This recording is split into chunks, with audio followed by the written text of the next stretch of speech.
Well, hello there, brothers and sisters. This is Rex Beardsley. I'm glad to be back with you. I want to get right into what we want to talk about today, and that's where we left off from the last video.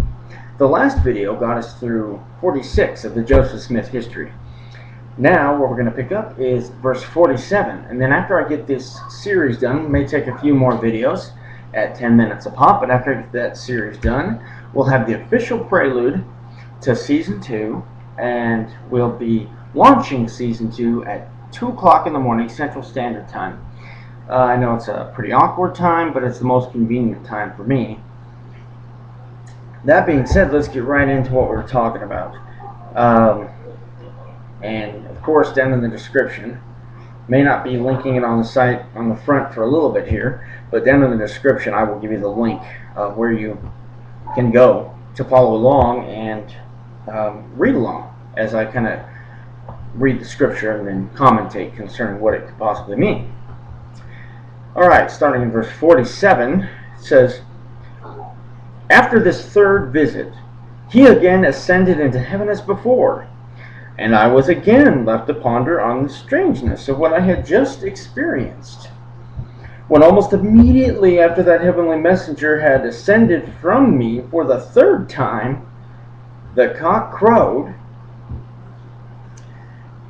and I found that day was approaching, so that our interviews must have occupied the whole of that night." Think about that. That's a lot of time. Okay, Joseph Smith was a farm boy, and initially he helped out around the farm and all the duties. So that always means, early to bed and early to rise. So I'm thinking that was quite a few hours, at least 8 for sure. Verse 48 says, "I shortly after arose from my bed and, as usual, went to the necessary labors of the day. But in attempting to work, as at other times, I found my strength so exhausted as to render me entirely unable. My father, who was laboring along with me, discovered something to be wrong with me, and told me to go home. I started with the intention of going to the house. In attempting, though, to cross the fence out of the field where we were, my strength entirely failed me, and I fell helpless on the ground, and for a time was quite unconscious of anything." That's going to give you a lot of understanding here, because we read in other parts of the scriptures, for those who've had to try to endure a holy presence of a certain person seems to just drain you. And I wonder if that might be worth speculating on, that perhaps due to the fact that Joseph Smith, although the prophet of the Restoration, he was human. Alright, verse 49 says, "The first thing that I can recollect was a voice speaking unto me, calling me by name. I looked up and beheld the same messenger standing over my head, surrounded by light as before. He then again related unto me all that he had related to me the previous night, and commanded me to go tell my father, and to go tell him of the vision and the commandments which I had received."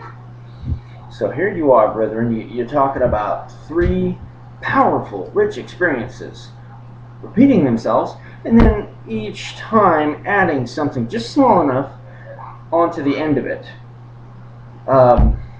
Like President Hinckley, who was the previous prophet to Thomas S. Monson, his favorite phrase was, "Repetition is a law of learning." It's no doubt in my mind that Moroni also followed the same principle of understanding when it comes to knowing the gospel of Jesus Christ. Going into verse 50, it says, "I obeyed. I returned to my father in the field, and rehearsed the whole matter to him. He replied to me that it was of God, and told me to go and do as commanded by the voice of the messenger. I left the field, and went to the place where the messenger had told me the plates were deposited. And owing to the distinctness of the vision, which I had had concerning it, I knew the place the instant that I had arrived there. Convenient to the village of Manchester, Ontario County, New York, stands a hill of considerable size, the most elevated of any in the neighborhood. On the west side of this hill, not far from the top, under a stone of considerable size, lay the plates, deposited in a stone box. This stone was thick and rounding in the middle on the upper side, so it kind of went like this, and thinner towards the edges, so that the middle part of it was visible above the ground, but the edge all around was covered with earth. So to the natural naked eye, nobody would think okay, that's just a big old rock. I don't need to dig that up. Wisdom in the Lord there.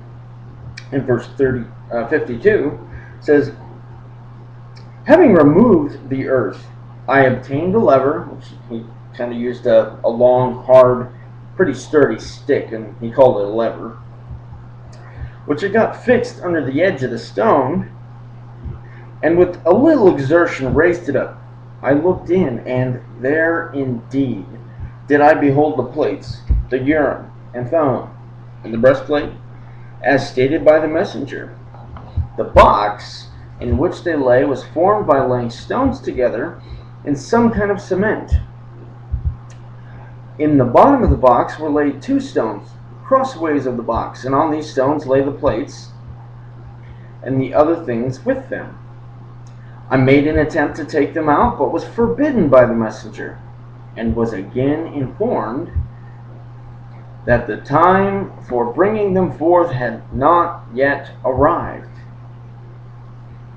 Neither would it until 4 years from that time. But he told me that I should come to that place precisely in 1 year from that time, and that would be September 21st, and that he would there meet with me, and that I should continue to do so until the time should come for obtaining the plates. Went over a few things here, but let's real quick go back to where we talked about his father. Moroni had told him, you need to go talk to your father, tell him about your vision, and he went ahead and done that. But you know, that has got to explain to you the faith of Joseph Smith Sr. For him to be able to trust, you know, that type of a thing. I know for a fact that even in today's day, if somebody was to say that they saw something like that or anything like that, the parents would more than likely think that they were on a new medication of sorts. So I love the faith that Joseph Smith Sr. had in his son, Joseph Smith Jr. 54. Accordingly, as I had been commanded, I went at the end of each year, and at each time I found the same messenger there, Moroni, and received instruction and intelligence from him at each of our interviews, respecting what the Lord was going to do, and how and in what manner his kingdom was to be conducted in the last days. So, over the course of those 4 years, not only was he being tutored, like you said, and instructed with intelligences of all these other things, but there he was actually being given revelation of what was going to be going on in the next few years. You know, he was such a young individual at that time. It's amazing that he had that the ability to make that distinct observation. And Moroni just didn't stop. And I believe that had a lot to do with why Joseph Smith was well instructed. He always had the Spirit with him. And I think because he was told by Moroni how he could accomplish this. We don't know, but I think so. Don't go anywhere. I want you to continue to follow along with us, brethren. Please rate and comment.